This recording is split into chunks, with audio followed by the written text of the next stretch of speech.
Hi everyone, good morning, good afternoon, good evening, wherever you are. I'm your host, Dr. Haider Shah. On behalf of Kalwas, I would like to welcome all of you to this webinar.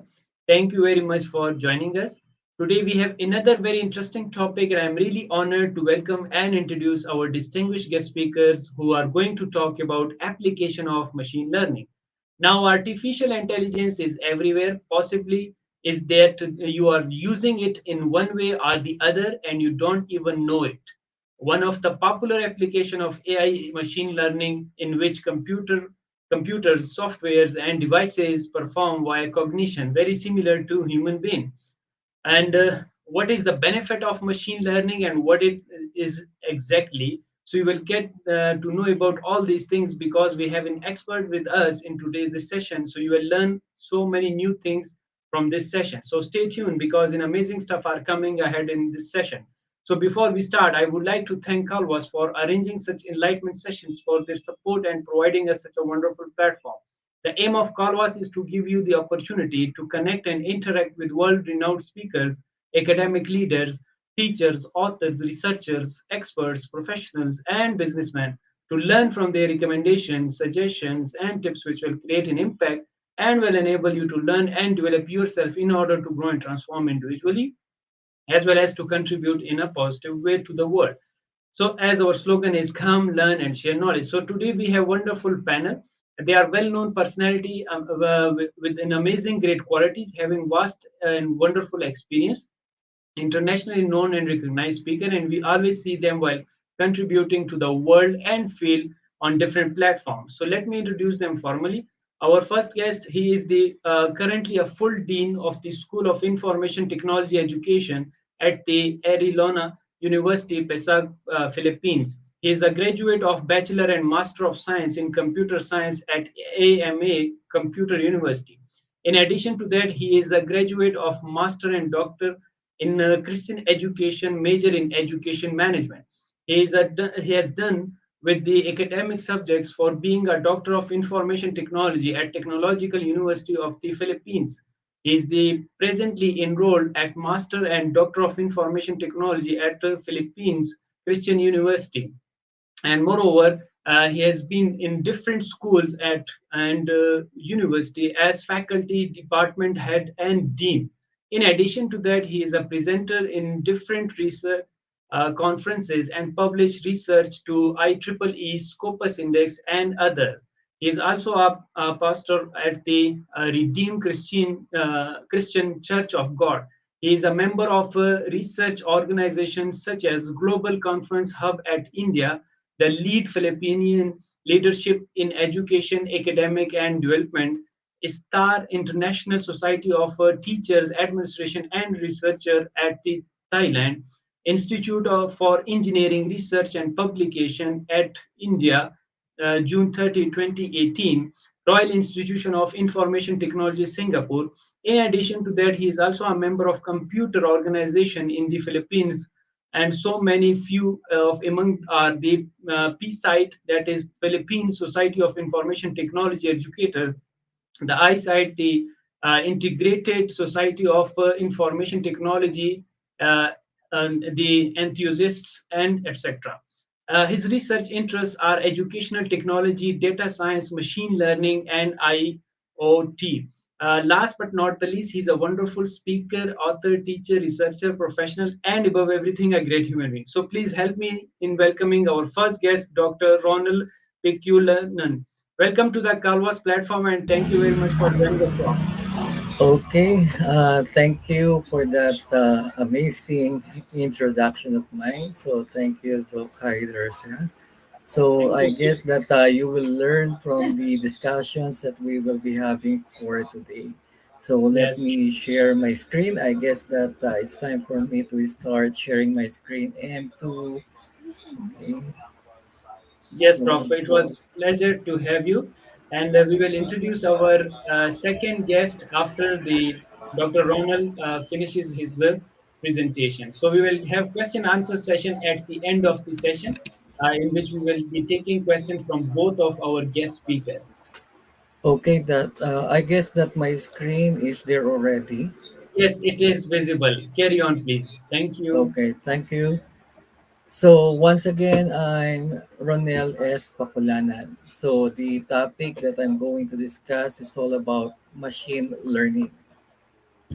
So what is machine learning? So machine learning is a subset of artificial intelligence or AI that enables software programs to grow increasingly effective at predicting outcomes without explicitly programming them to do so. So machine learning algorithm estimate new output values by using past data as your input. So recommended engine are a common use case for machine learning. Other popular uses includes fraud detection, spam filtering, malware threat detection, business process automation, and predictive maintenance. So why is machine language important? So machine learning is significant because it provides organization with insight into trends in consumer behavior and company operating patterns as well as assisting in the development of the new product. So many of today's leading companies such as Facebook, Google, and Uber makes machine learning a central part of their operations. Machine learning has become a significant competitive differentiator for many companies. So what are the different type of the machine learning? What we will find out that there are four. The supervised learning, the unsupervised, the semi-supervised, and reinforcement learning. So let me have the first one, which is the type of algorithm data scientists choose to use depend on what type of data that they want to predict. So as number one, there in the presentation, we have the supervised learning. In this type of learning or machine learning, data science supply algorithm with level training data and define the variables they want the algorithm to assess for correlation. Both the input and the output of the algorithm are specified. So while the other one is called as unsupervised learning. So this type of machine learning involves algorithms that train on unleveled data. The algorithm scans through the data set looking for any meaningful connection. So the data that algorithms train on as well as the predictions or recommendations they output are predetermined. So the other one is the semi-supervised learning. So this approach to machine learning involved a mix of two preceding types. So the data scientists may feed an algorithm mostly labeled training data, but the model is free to explore the data on its own and develop its own understanding for the data set. And lastly, which is the enforcement learning. Data scientists typically use reinforcement learning to teach a machine to complete a multi step process for which there are clearly defined rules. Data scientists program an algorithm to complete the task and give it positive or negative clues as it work out how to complete a task, but for the most part of the algorithm decide on its own what step to take along the way. So on that the same slide, we can see that there is how do the different types of machine learning works. So from that four, I'm going to discuss some or all of this now. So from the supervised machine learning requires the data scientist to train the algorithm with both label inputs and desired output. Supervised learning algorithms are good for the following tasks. Like for example, we have the binary classification wherein we have dividing data into two categories. Another one is the multi-class classification, wherein we are choosing between more than two types of answer. We also have the regression modeling. So we are now doing the predicting continuous values. And another one is assembling. So combining the prediction of multiple machine learning models to produce an accurate prediction. So for number two, we have the unsupervised machine learning algorithm. So do not require data to be labeled. So they ship through unlabeled data to look for pattern that can be used to group data points into subset. Most type of the deep learning, including neural network, are unsupervised algorithm.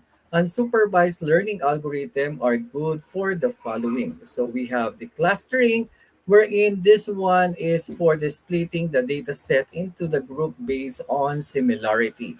Another one is the anomaly detection, identifying unusual data points in the data set. And then we also have the association mining, identifying sets of item in a data set that frequently occurs together. And lastly, we have the dimensionality reduction. So reducing the number of variables in the data set. So we have now the number three. This is called as the semi-supervised learning. Works by data scientists feeding a small amount of label training data to an algorithm. So from this, the algorithm learns the dimension of data set, which can be then applied to the new unlabeled data. This includes the following: machine translation, wherein we have the teaching algorithms to translate language based on less than a full dictionary of words. Another one is fraud detection, identifying cases of fraud when you are only have a new positive example. And lastly, labeling data algorithm trained on small data set can learn to apply data labels to larger sets automatically. And lastly, we have now the reinforcement learning works by programmer, an algorithm with a distinct goal and a prescribed set of rules for accomplishing that goal. So data science also programmed the algorithm to seek positive reward.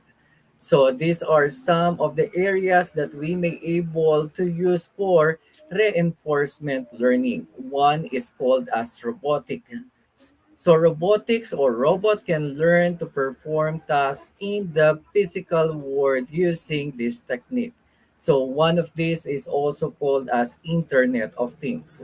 So video gameplay reinforced learning has been used to teach both to play a number of video games. And lastly, resource management. So given finite resources and a defined goal. So redefined learning can help enterprise plan out how to allocate resources. So now I am going to discuss all about one of my research wherein this is published on the Google Scholar.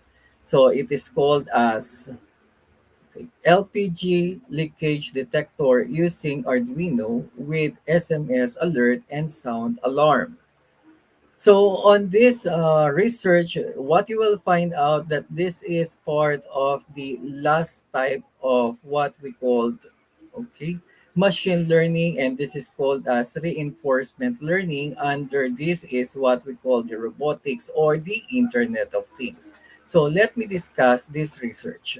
So in June last 2017, the ABF recorded a total of 2,522 fire incidents. It was traced that LPG is one of the major causes of the fire during that year, where half of the total is 1,253, besides the electronic causes. So more than its lifetime, Arduino has been a reason that thousands of projects from different bodies to complement complicated scientific mechanisms. So worldwide societies of scholars performs performers, programmers, and specialists have assembly around this open source program. So their knowledge about the said matter contribute a lot to helping society in this subject matter. So we all know that every time that we look for something to do as part of the research, of course the community must be the one who will be beneficiary for this. So on this matter, so we are looking for the LPG leakage detector. So using that Arduino, wherein this is part of the Internet of Things. So this project entitled the LPG. So will be a great help in terms of preventing any danger caused by a gas leakage. So the purpose of this project is to detect the presence of LPG leakage as a part of a safety system. Apart from the sound alarm, an SMS alert will inform the authorized person and the solenoid valve will be triggered to shut down the gas supply to prevent any harmful effect due to the gas leakage. Though descriptively, we use a gas sensor to monitor the LPG if the gas leak reaches beyond the normal level. So this project will trigger the sound alarm. In addition, the authorized person will be informed about the leakage via SMS alert and the gas supply will be automatically shut down. So the people can be saved from a potential explosion caused by the gas leakage.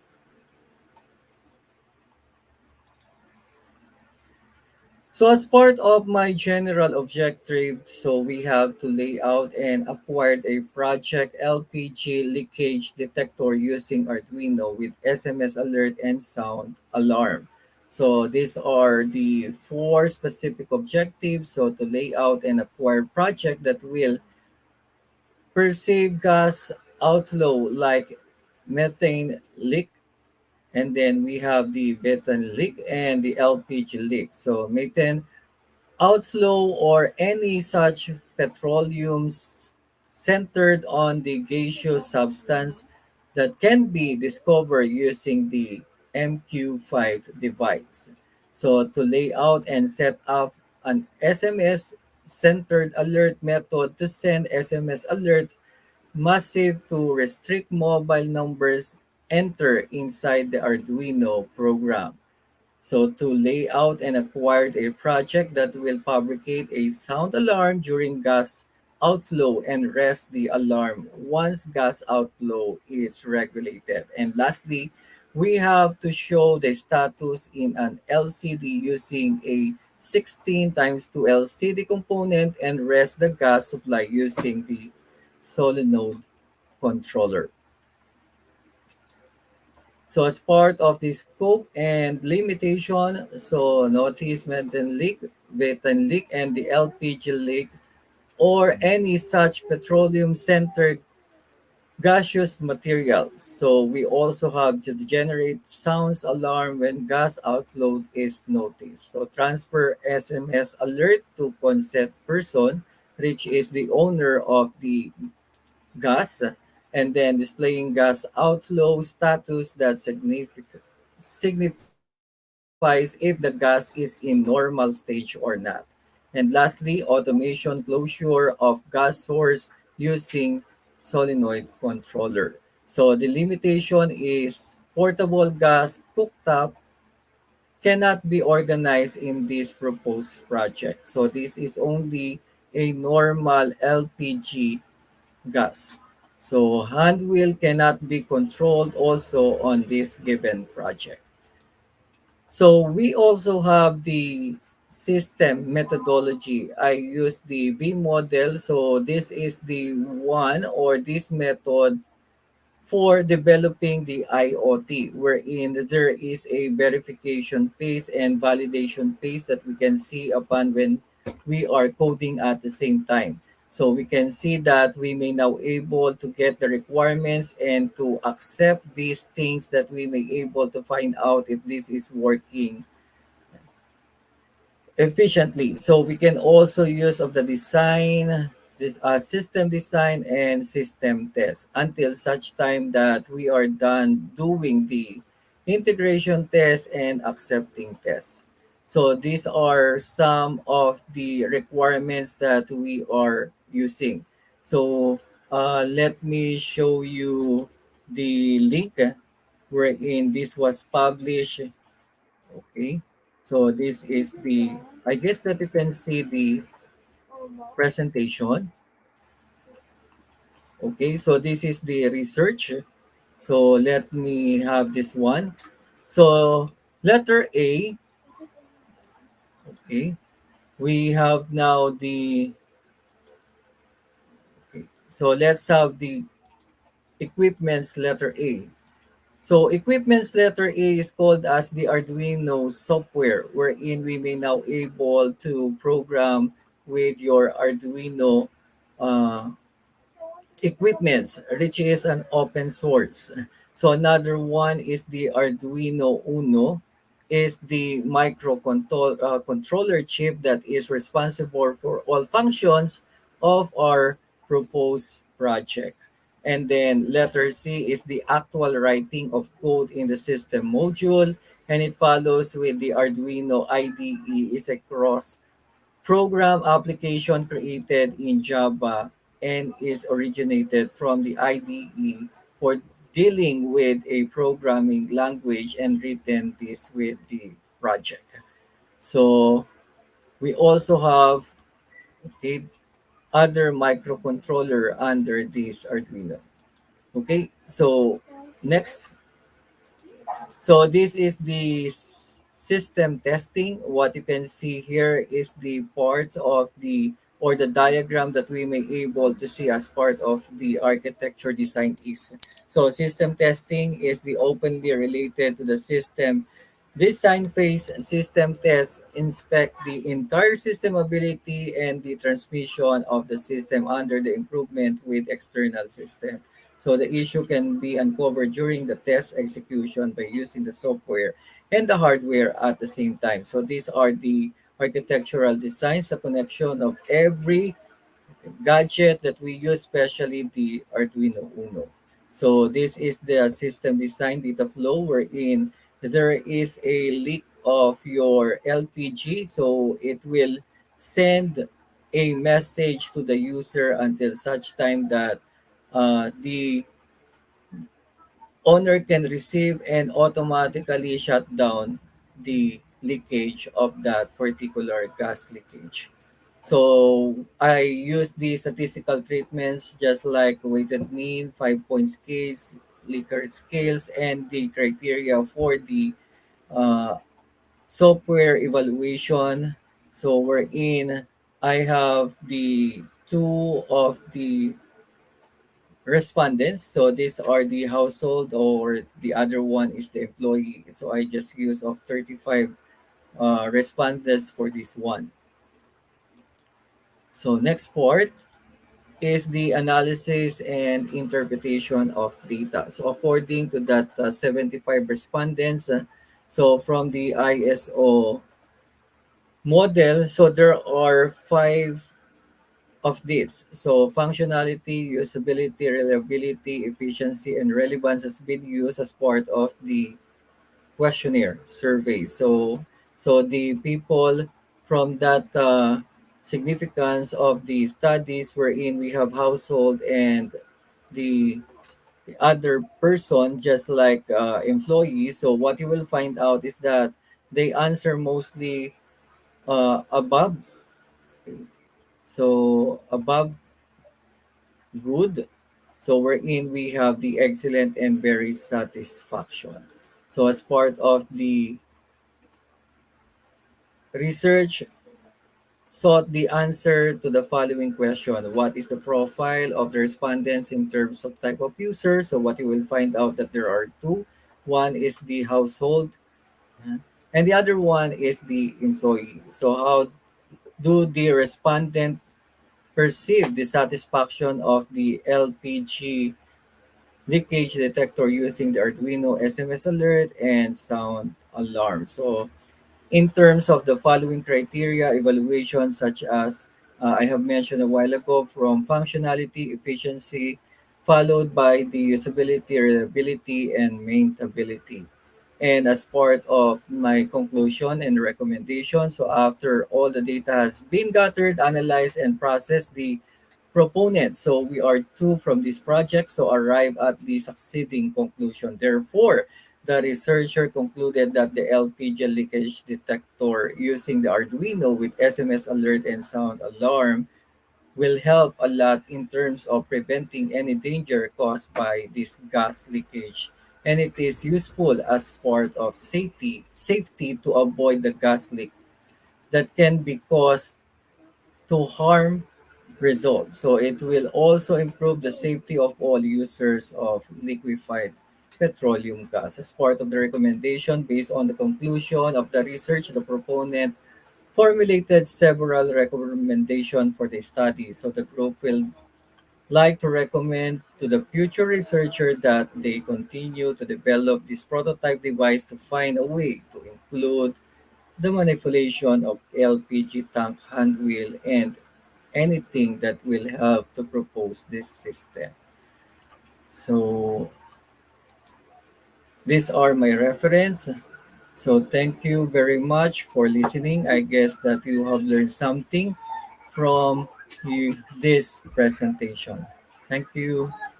Yes, thank you very much, Prof. And it was really lovely presentation, and what a lovely content you have shared with us. Right start from the what is machine learning and what are the benefits of it. And I love the way you just included your own research work, which is the evidence that you have worked very nicely, and how did you research it with the particular research goals and objectives and the research questions, particularly the respondents, everything was there. And I think that was a wonderful part that people can read your work and can cite your work and even can look after for further guidance regarding these kind of research application, because you did not only teach us but you also showed that how did you conduct it and what are the different ways and how it can be beneficial for upcoming researchers very nicely. And thank you very much for such a elaborative and wonderful content you have shared with us.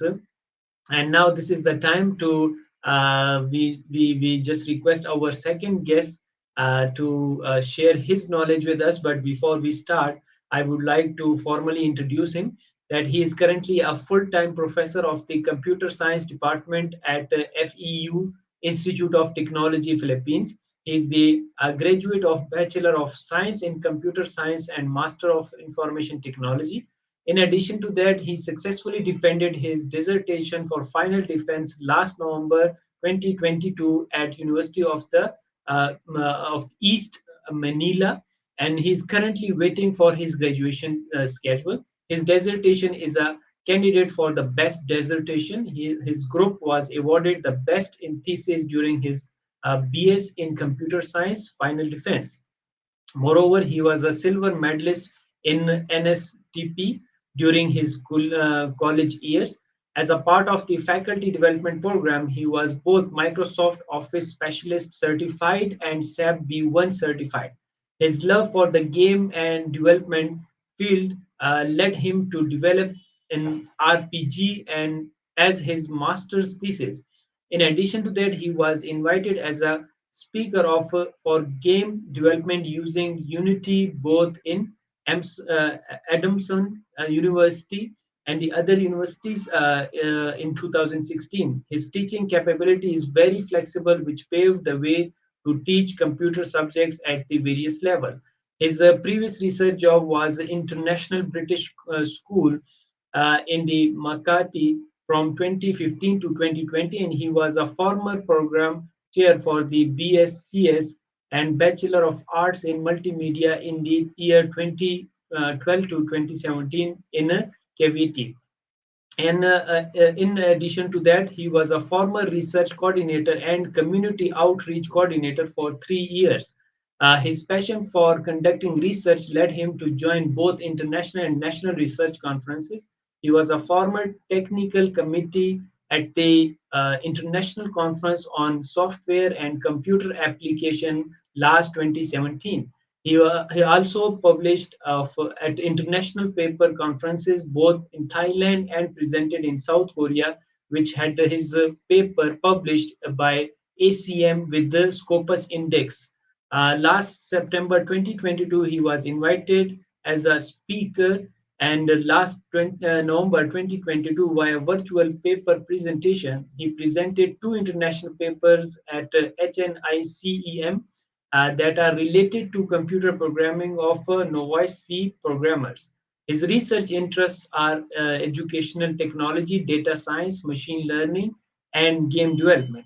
Last but not the least, the person who is a multi-talented and carrying out multiple works with the wonderful responsibility and always ready to contribute to the field and world, and above everything, a great human being. So please help me in welcoming our second guest, Prof. Angelo Arguson. Welcome to the Calvas platform and thank you very much for joining us, Prof.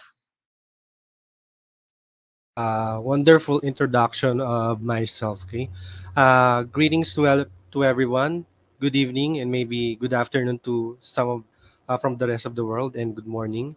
Um, Once again, I appreciate that time and efforts exerted to prepare an event as great as this, and even having a wonderful bright minds gathered in one place in this webinar. Okay, who is eager to conduct computing and AI in order to continue research oriented community to go on. So once again, I'm Angelo Arguson from Computer Science Department of FEU Institute of Technology. So Thank you. And it's great to have can you I begin with now us, with Prof. the presentation? Yes, Prof. Please go ahead, please. Okay. Thank you.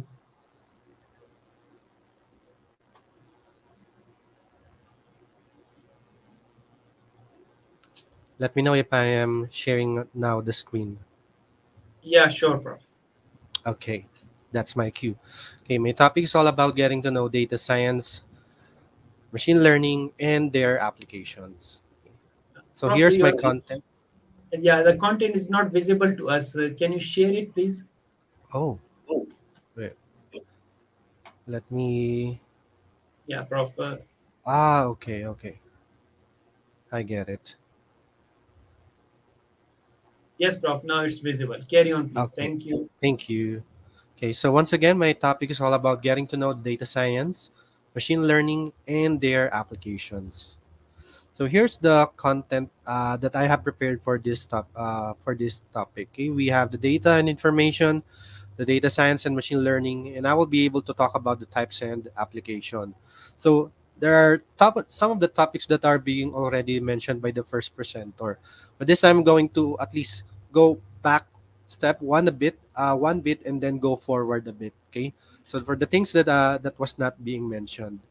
So I'm going back for a bit to be able to get from the ground up, okay, where we are really interested when it comes to AI, okay, which is actually the data. Data is created constantly, and we know that. And at an increasing rate level, that's how we constantly create those mobile devices, social media, and even the imaging technologies nowadays in order to determine such medical diagnosis nowadays. And all these and more create new data, and that we must be stored. It must be stored somewhere for some purpose.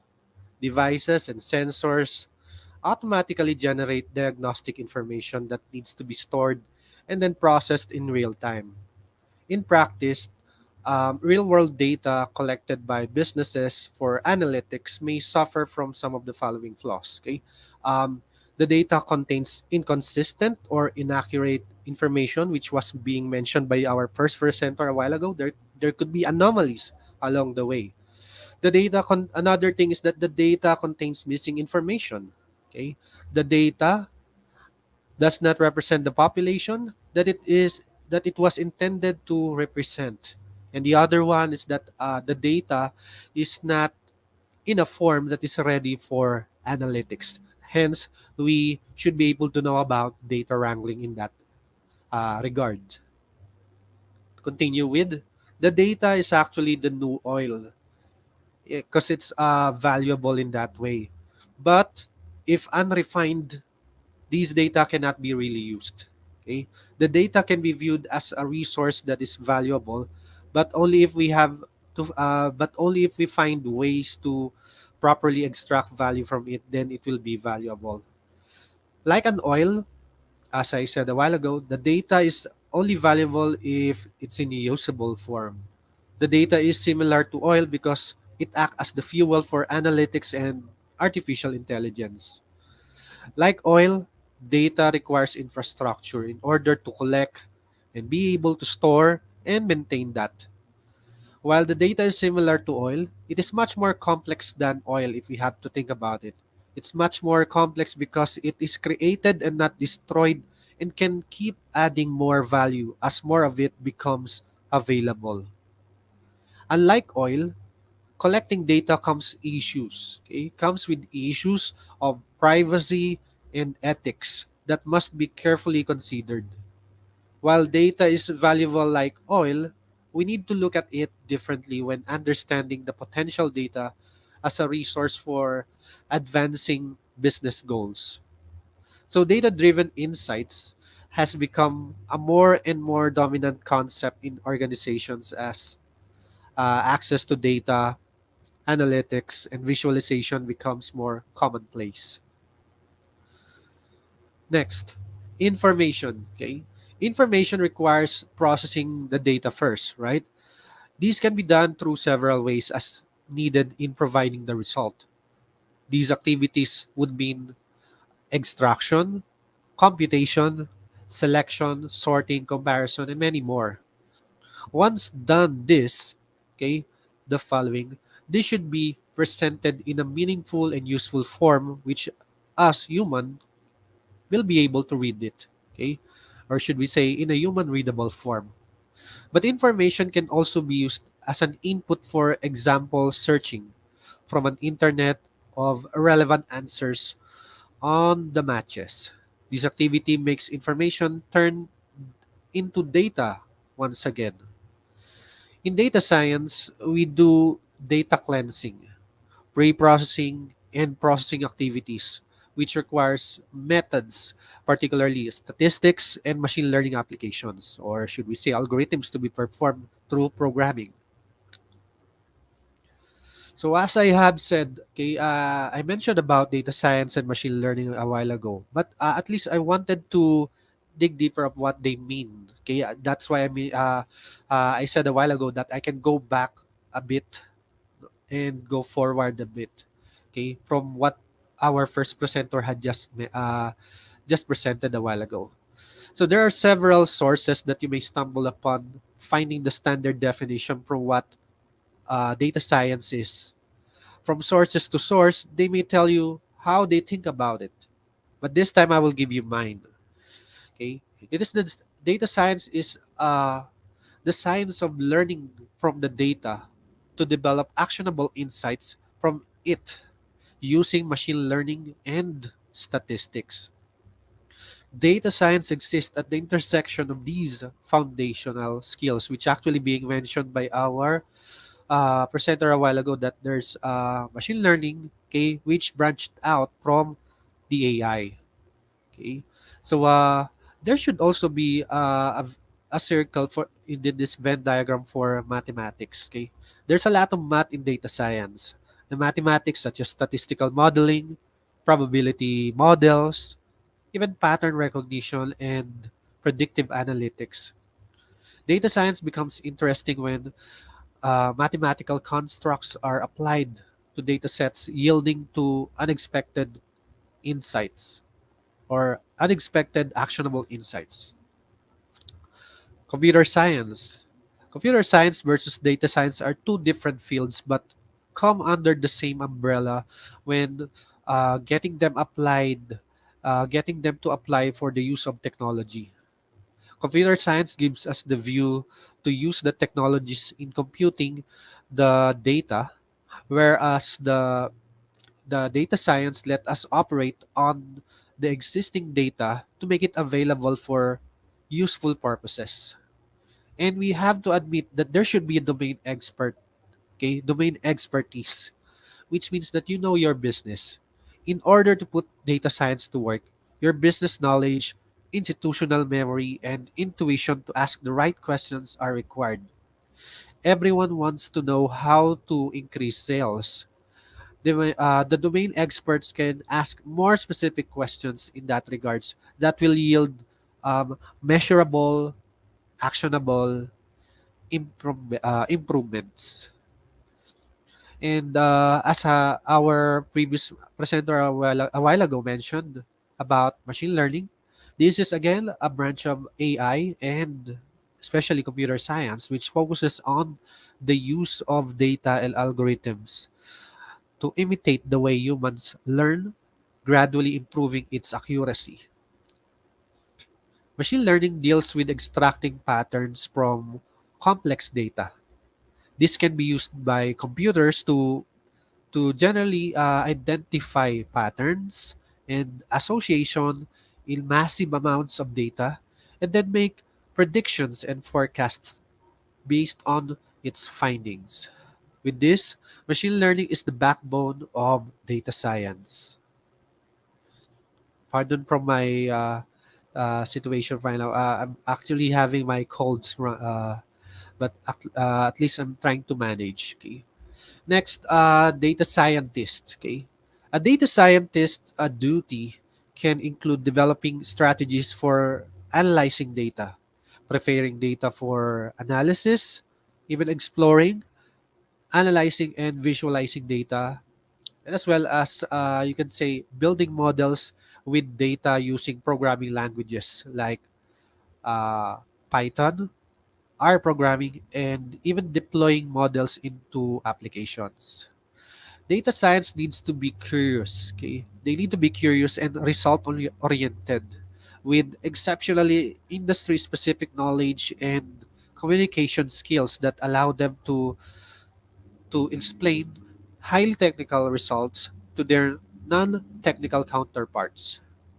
They possess a strong quantitative background in statistics and linear algebra, as well as programming knowledge with focuses in data warehousing, mining, and modeling to build and analyze algorithms. And with that, I would like to complement with the first presenter a while ago with this presentation. I present you the data science processes. Okay.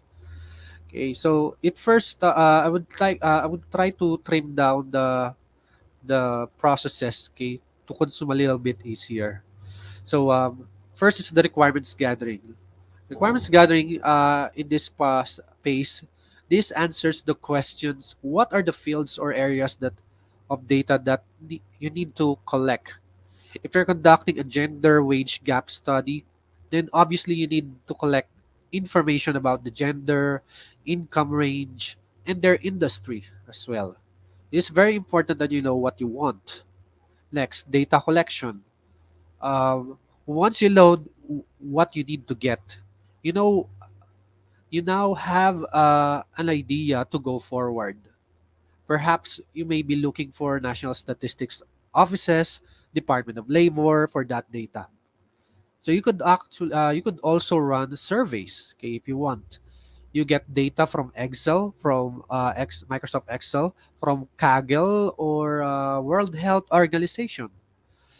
They have 100 of column of data, but they don't actually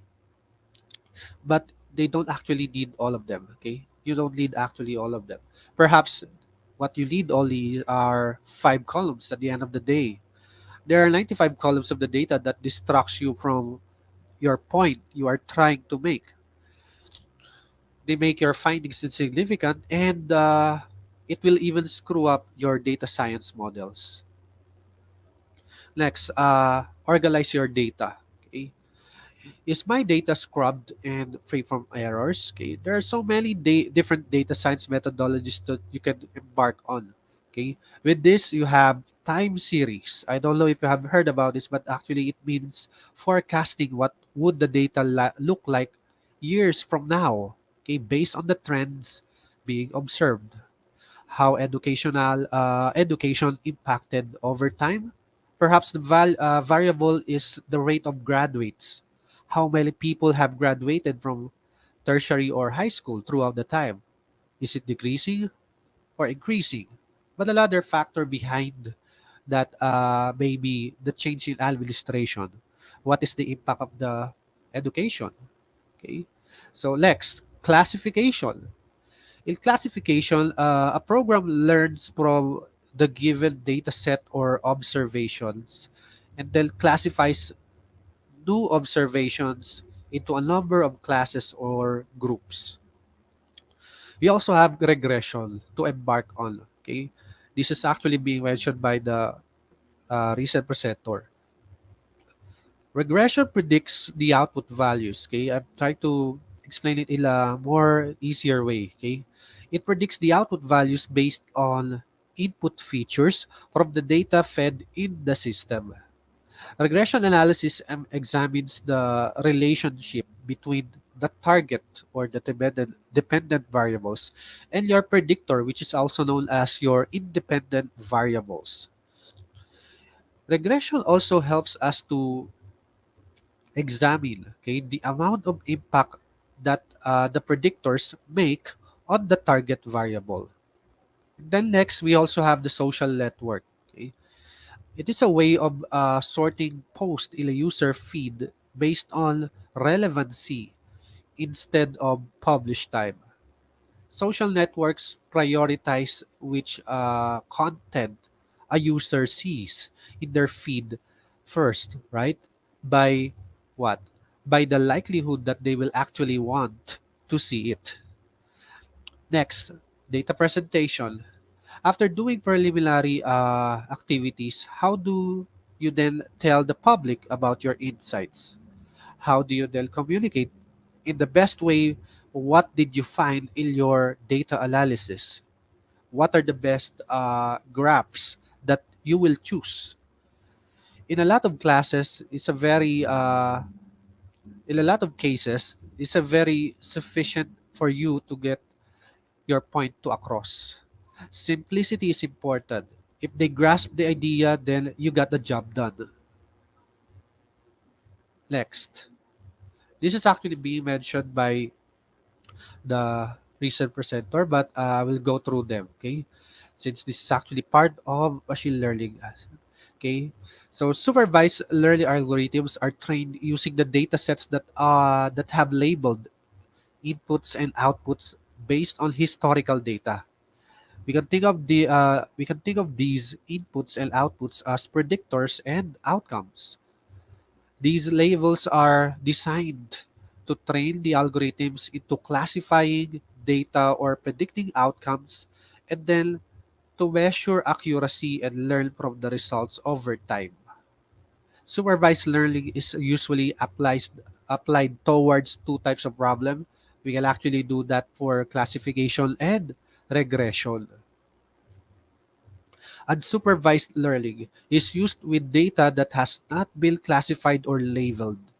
In the case in that case, the machine learning algorithm is used not just to predict the outcomes, but it also was used to find the structure and patterns within the data, all without historical data guiding it towards the desired outputs. There are two most commonly used unsupervised techniques. Okay, they are what we call the clustering. Okay, in which the data points with similar characteristics are grouped together and assigned as to clusters. And the other one is association rules. Okay, essentially the if-then statements that detail the probability of relationships between data items. We also have the semi-supervised learning. This is a mixture of the first two. Okay, In that, it often involves a small number of labeled examples. Okay? The model will then draw from this mixed data set to identify the patterns and make predictions. We also have reinforcement learning, which is used to train machine learning models to make a sequence of goal-oriented decisions in an interactive environment. In the real world, reinforcement learning is used extensively in robotics to train machines for complex and hard to engineer behaviors. It is also used with roadway infrastructure such as traffic lights in order to optimize traffic flow. And the last is the supervised learning, which is something closer to hybrid, as it involves applying supervised learning techniques to surrogate task and data in order to build models that can be applied to the actual data. One common application of this is what we call as image manipulation, particularly filling in gaps in the photos. If you train the machine learning model to understand the component parts of the image it can see, it can then use that information to predict what the components should be present in the missing section. So here I am presenting the applications that I mentioned a while ago. Okay, nowadays it can be used for fraud detection. Okay, fraud detection, as being mentioned by our presenter a while ago, is the process that detects scams and prevents fraudsters from obtaining money or property through false means. Fraud detection with machine learning becomes possible due to the ability of machine learning algorithms to learn from historical fraud patterns and recognize them in future transactions. We also have e-commerce. Okay? E-commerce uses data science to make a better use of experience with personalized recommendations. Okay? When we search something on the e-commerce website, we get suggestions similar to our choices according to our past data. And we also get recommendations according to most bought product, most rated, etc.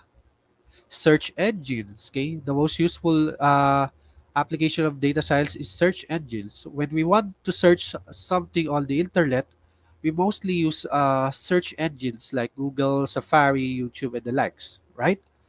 We just used to get searches faster. We also used data science nowadays for healthcare. Data science is used for detecting tumor, drug discoveries, medical image analysis, virtual medical bots, genetic and genomics, predictive modeling for diagnostic, etc. Okay? We also have medicine and drug development. In data science, it becomes easy because prediction of the success rate can be easily be determined based on biological data or factors. The algorithms based on data will forecast how this will react to the human body without lab experiments. In response to COVID-19, scientists at Pfizer have crunched on and chronicled all of the clinical trial data, okay, that led to the green light of the US Food and Drug Administration and safeguard for millions of people. We also have freelance application of data science, okay, which uses analytics tools in order to predict the future. It allows the companies to predict customer lifetime value and stock market moves. We also have data science applications for airline routing and planning. Okay, this is actually used to predict flight delay, decide which class of airplanes to buy, or whether to directly land at the destination or take a halt in between. We also have AI for our airline routing and planning for effectively drive customer loyalty programs. Okay? We also use data science in sports. Okay? The data has been revolutionizing sports sectors by using statistical data and handling qualitative and even quantitative information into stable and understandable content, such as player health, training, performance optimization, and also optimizing, complementing coaching strategy. Coaches may decide on the defensive strategy for the player, etc. We also use data science in image and speech recognition. Okay, data science algorithm rule the speech and image recognition fields. For example, when we upload our image in with our friend on Facebook, the Facebook gives suggestions tagging who is in that picture.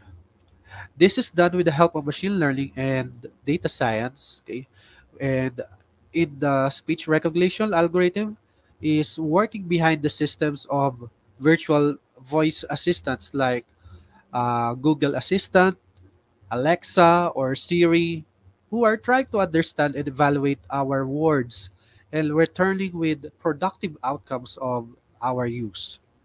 We also have image recognition that can also be all over your social media sites, okay, like Facebook, Instagram, and Twitter.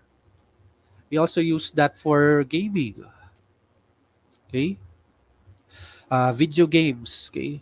Gaming data insights along with the developer's creativity help to create an interactive and complex scenario for games.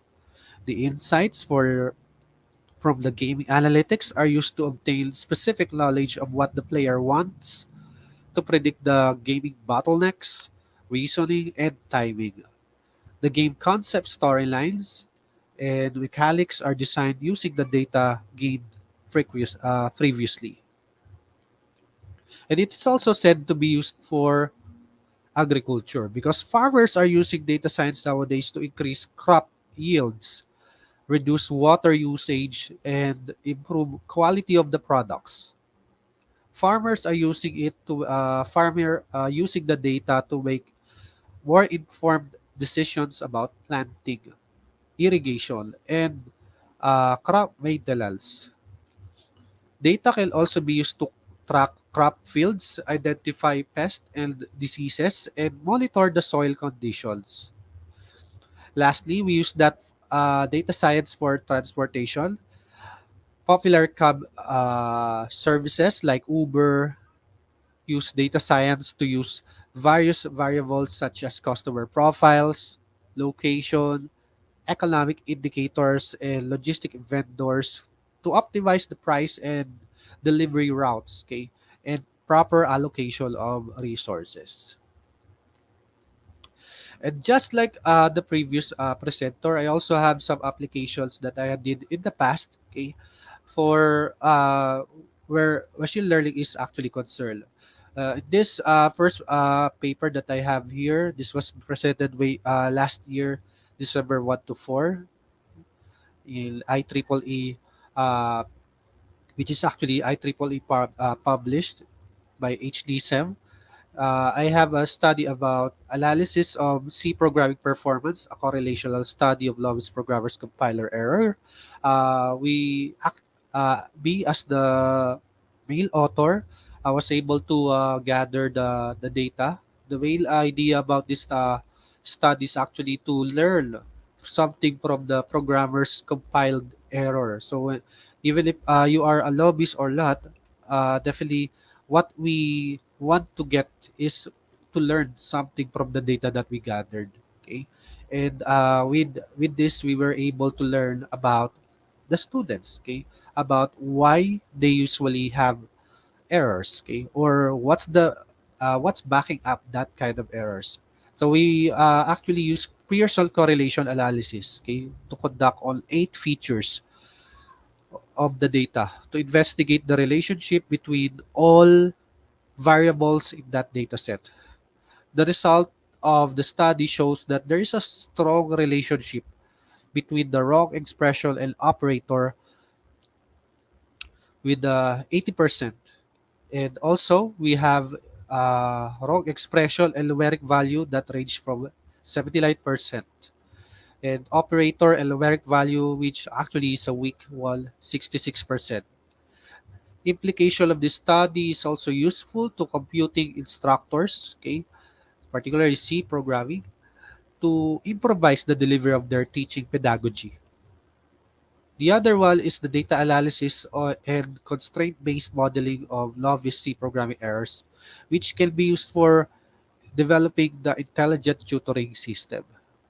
So there's a data set that we used for this study. Okay, we extracted the data from a pilot tested prototype, and the feature identification was performed on 1013 C programming logs, which produced 8 error types. Okay, which is the basis for constraint-based modeling. The logs were carefully encoded on a spreadsheet application to build a data set for analysis and data mapping, okay, which will transform the data, okay, which is actually in raw data to for ease and access of feature identification. Next, I also have another application of machine learning on the performance analysis of it on predicting the grades of student in other state universities and colleges, okay, particularly in Valley region, Philippines, based in lifestyles attributes. Okay, the study was selected from 519 students who are BSIT students. Okay, the data was collected through the administration's Go Signal with questionnaire per year level. The collected data included 35 variables, okay, in this process. A randomly selected 80% of these were 415 observations are used to train the classifier models. The remaining 20% or 104 observation are used as the test data. In order to classify academic performance students, eight data mining approaches were applied on them. We have random forest, decision tree, support vector machine, k-nearest neighbors or KNN, logistic regression, Lai base, stochastic gradient descent, and perceptron. Although all the classifiers models show comparably high classification performances, random forest and decision tree remains the classifier that was the best with respect to accuracy. In addition, an analysis of the variable importance was done, okay, in this study. Then I also have a study way back 2019 for predicting the performance analysis, predicting the survivor of a Titanic data set.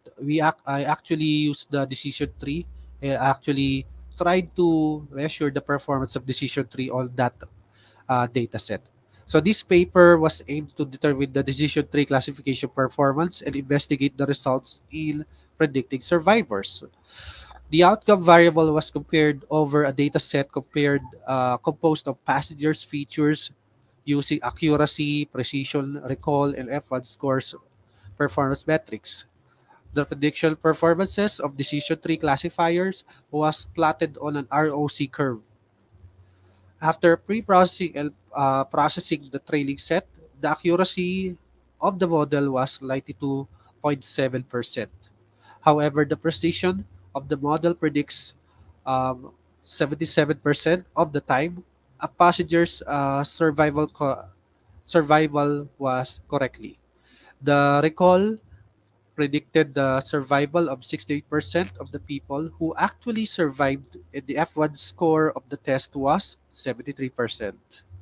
And last, I also have done this in the past, which is the learning management system adoption by the faculty members of selected higher education institution of Luzon, Philippines, a hierarchical regression analysis. A hierarchical regression analysis was conducted to determine the influence of faculty-related factors such as age, gender, and availability as well as the skills and computer and internet awareness on LMS, on the use of LMS. It was revealed that 70 or 54.7 of the respondents were aware of the availability and usability of the LMS. Okay. Moreover, the faculty members were either occasionally or seldom consider the use of LMS in their academic activities. Okay. And as the platform is teaching. There are three steps of hierarchical regression analysis, okay, that was done. And it revealed that 33.6% of the variation in the faculty's use of LMS is accounted for the age and gender with an adjusted R squared of 0.336. And with that, here are my references that was used for creating my presentation and also to deliver it properly. Thank you very much. That will be all for me. Thank you very much, Prof. Really wonderful presentation, and I love the way you started it. That you came back one step behind, and you talked about the data. That what is data, and what is the role of the data, and then you went forward as well. That what is the data science, what is the data scientist, the data science applications, and you talked about the different industries where actually it is being implemented and it is being the industry is taking advantage out of it, whether it is transportation or healthcare or education or whatever the industry, they are using it and they are taking advantage out of it. And just like the first presenter, you also talked about the different types of it, and then very nicely you have correlate your own research work regarding that thing, which was very important. And I believe these are the things which are the contribution, and that these things shows your hard work towards the field and towards the world as well. And the people who are watching and who will be watching in future, we must encourage them to read these kind of work and to learn from it, and to have a guidance from you people, even have a collaboration with you if they share the same interest of the field, because you are the expert. Both of you are doing wonderful job, you have a wonderful profile, and the way you explain and shared your knowledge and your research profile and research activities work with us, that is the wonderful part. And I think they should be following you. And very nicely you have covered each and everything. And it was since the orientation sessions, we have given a wonderful orientation regarding the machine learning and how it is beneficial towards the different industries as well. Thank you very much for such a elaborative presentation and wonderful content. And since it's almost time, so should we start with the first question? And should we start first question with the Dr. Ronald regarding the machine learning and everything? Yes, Doc. Yes. Okay. Thank you very much. The first question they want to ask that, Prof, please enlighten us about the role of the instructor in nowadays the artificial intelligence as well as the machine learning. What are the main challenges you think as an academician is there for the instructor and the teacher, and how should they overcome them? Yes, please. And by the way, this question is from one of our faculty member. Yes, please. Okay, thank you for that question. So I guess that we are having problem regarding those things, especially when it comes to artificial intelligence. But there are a lot of solutions that we may able to look upon, especially with this also artificial intelligence software. So, like for example, when we use of what we call creating your own lesson plan. For example, as a teacher, we may able to use of a particular website for this one for us to do creation of web. I mean the lesson planning. So the same thing with other things like if you want to rephrase something with your sentences or paragraphs, so we can also use some of the software from the net that we may able to rephrase it. So I'm not going to mention some of these particular website, but I know that some of you are familiar it already. So same thing that if you are students, if you are having problem to create an essay, we may able to use of an AI for this. So everything regarding with machine learning and artificial intelligence are already solutions that people are giving right now, especially when it comes to internet or website. So thank you, sir. Yeah. Thank you very much, Prof, for such an elaborative answer. And indeed, the role of artificial intelligence is much there, and we have to be very careful as well because we have to come up with the certain strategies in order to gauge appropriately whether the student learn by themselves or they have taken only the help of the different tools in order to answer the question because we are there to make sure that they are learning out of different activities, and that is our main interest.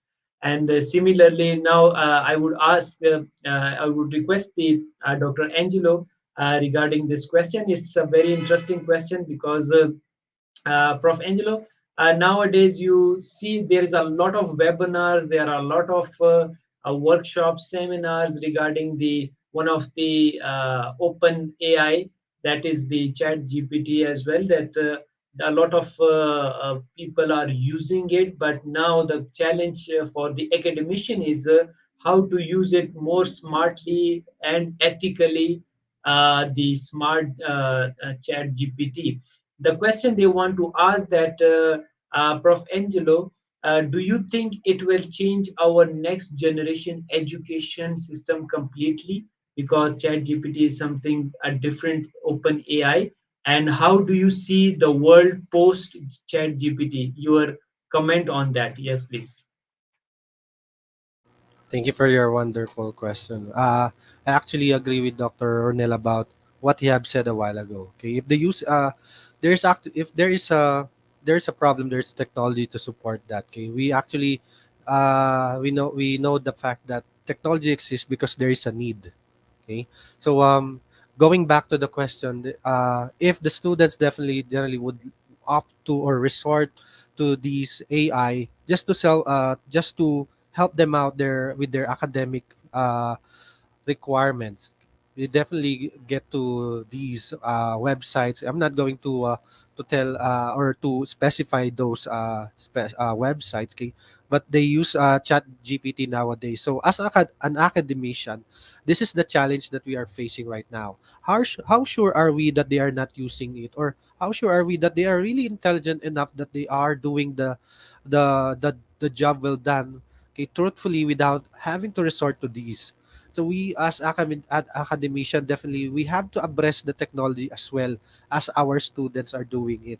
If they are doing it to help them out with their problems in studies, we actually do have a way to use it. Okay, we have to take abreast the technology. We have to go to webinars, workshops, okay, faculty development workshop as well, because that is actually our way to really make ourselves be more not rusty, okay, when it comes to this. Okay, we need to be sharp as well. So in that case, if they are doing it, we have to do it as well, or maybe going higher than what they can do regarding that, because at the end of the day, we should be the one who will be checking their progresses according to their academic performances. And if they are doing that using the tools, we should actually know the tools to counter that. So we actually use some tools nowadays, but I'm not going to tell those, because this is not a pitch, remember. So yeah, so I'm not going to promote them through this platform. But then again, we learn from workshops, multiple workshops and webinars to really know what's up for us or what's new in the technology that will counter them. And regarding with the chat GPT and the role of the future, how it will take over the next future. Well, we need to we need to actually take the fact that it might happen that most of our things that we do nowadays will be the automated in the succeeding years. And with that, we need to learn about how they use them in order for us not to be replaced by them, particularly the Mhm. AI. Because most of the jobs are being replaced by AI nowadays. And since we are using it according to our will or for our purpose, we should be able to learn about how we could make out of it and make sense about the things that they do for us to be, Yes. again, okay, in this field, in education, be marketable and will stay in this field. Thank you for that question. That will be all for me. Yeah, thank you very much, and really very nice answer for this question that we have to prepare ourselves and we have to use it in a way that it could facilitate us, but not it should be a substitute for us, for our own thinking, for our own critical analysis and everything. Because these are the different tools to help us, not to give us the complete answer and doing things, everything for us. Very nice. Thank you, Prof. And now, Prof. Ronald, I would like to ask and have your opinion on a very wonderful one of the topic nowadays. The lot of students, they are confused regarding the degree program, and sometimes they are referred as to take admission in the technical workshops and technical knowledge. And they want, there is one question from a student, and he wants to ask that, Prof, please guide me regarding that today world is more inclined towards the skills based knowledge. So most of my friends, they are recommending not to get enrolled in the degree program, rather to get just skills based knowledge and take admission in the technical course of 6 months and learn the machine learning. So what do you recommend and why? Yes, please.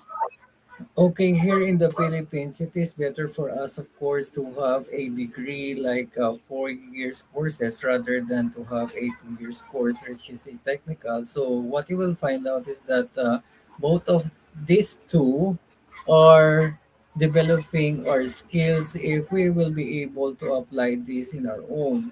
So in our case, so in the Philippines, so we may now able to use or some of or a lot of company here in the Philippines, they are still hiring with the 4 years degree with their skills.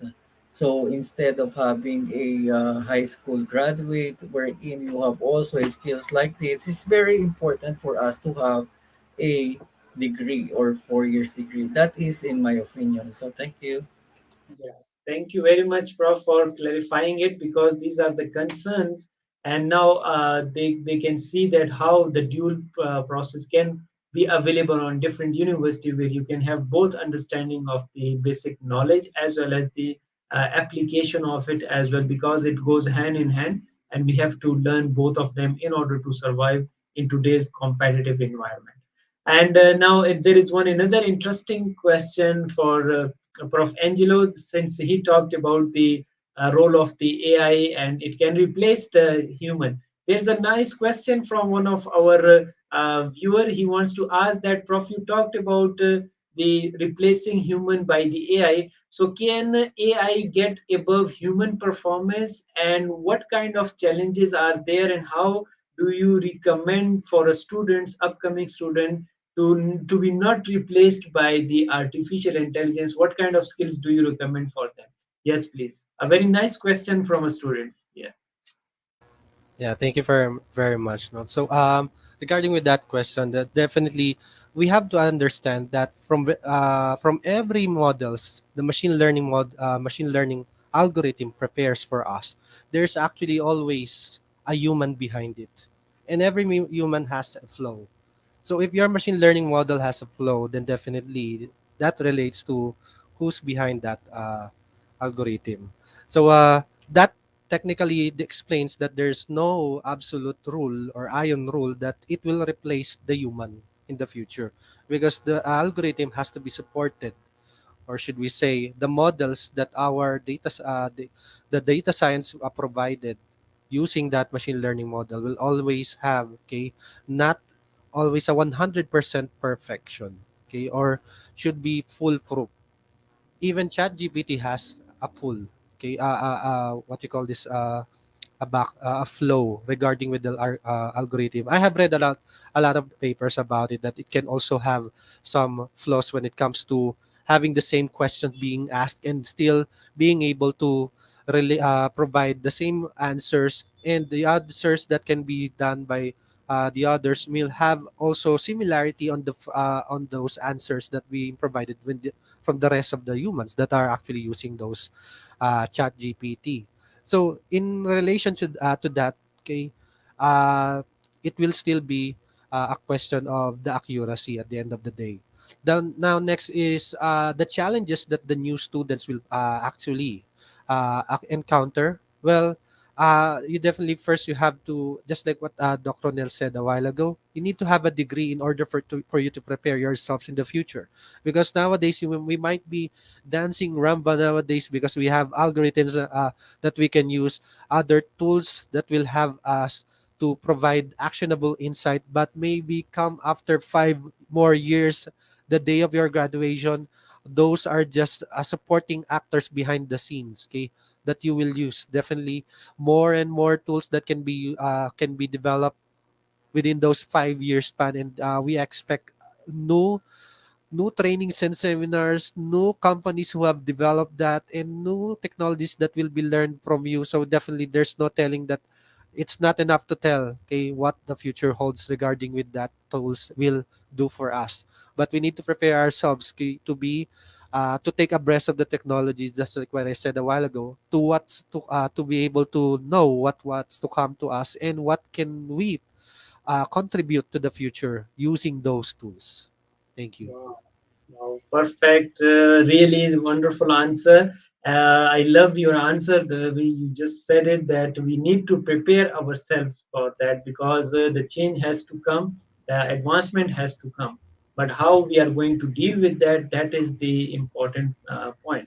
I'm really enjoying the way you, both of you, are giving wonderful answer and suggestion. But since we have the time limitation, so we have to wrap up. And now, at the end of the session, we ask our each guest regarding their message to the world and their concluding remarks. So I start with the Prof. Ronald regarding his concluding remarks. And Prof, what is your message to the world as a speaker, author, teacher, researcher, professional, and educator? Yes, please. Okay, thank you for that. So as for me, don't stop learning. So learning is very important. So we all know that when we learn, we could able to apply this as part of your skills is. So if we will learn, we will get everything that we want. And most especially, we will not replaced by any AI. Wow. So I guess that we may Yeah. able to do a lot of learning in our lives. Thank you. Yeah, thank you very much. What a wonderful message you have given, and you have correlate again to the our last question, and you summed up in a wonderful way that we will not be replaced by the AI if we remain the human and if we keep on learning, because this is what the God-gifted qualities we have is the critical thinking and observation. And now I would like to move towards the Prof. Angelo. Yes, your concluding remarks, and what is your message to the world as a speaker, author, teacher, researcher, professional, and educator? Yes, please. Uh, Thank you for that question. Definitely, first you need to know what's your standpoint as of now. If you wanted to pursue data science or machine learning, if you're going to pursue this, then definitely you need to learn about the roadmap for this. Okay, definitely you need to learn about the tools that you will need, that you will also need to commit on attending webinars such as this and workshops. Okay, so another thing is that you never let yourself not being face about things technology that will hinder you from learning this, because definitely you will also learn from this. So just like what I Dr. Rhonnel was said, actually he stole my words. Okay? He took the words out of my mouth. So again, never ever let yourself, okay, stop learning. Okay, there's always a new things that you will learn about this, and you will definitely enjoy the ride regarding with this learning. Researching is actually enjoyable. Doing programming is actually cool. if you really like programming, then this is the right thing to you. Okay, you can actually do algorithms and programming along the way. So AI was there, but definitely it's actually it is still goes under the point where you are at right now by now, and what will you contribute as you are undertaking that journey. Thank you very much. Thank you very much, Prof, for such a wonderful answer to it. And really, we live in the era of the AI, and we need to improve ourselves, and we need to keep on learning the knowledge and new skills as well in order to remain human. And most importantly, not to be replaced by the AI, because AI is advancing. And I love one of the phrase by the Prof. Angelo. He said that human mind is behind every artificial intelligence and everything. So it means that it is the supreme is the human mind. So if we use our mind appropriately, definitely no machine is able to replace the human. So that would be the great thing. And really, I love this wonderful webinar session with both of these guest speaker. And very nicely they have talked about, and they have enhanced our knowledge regarding the machine learning. So, to the audience, please do follow our distinguished guest speakers through their research work, and you can email them for future learning and guidance. They are very generous and always ready to help the people. So that's all we have time for today. Thank you once again, Prof. Ronald and Prof. Angelo, for a wonderful presentation and sparing your precious time to share your knowledge with all of us. And for the audience around the globe. People like you are the real asset, and please keep contributing and sharing your knowledge. And to the audience, if you have any additional questions about information shared today, please email us or connect to the our guest speaker directly through their email address or their social media account. We will provide them. And thank you all for your support and liking our sessions. Stay tuned as many sessions are on the way. Please do not miss any session. Until next session, take care of yourself. Bye bye.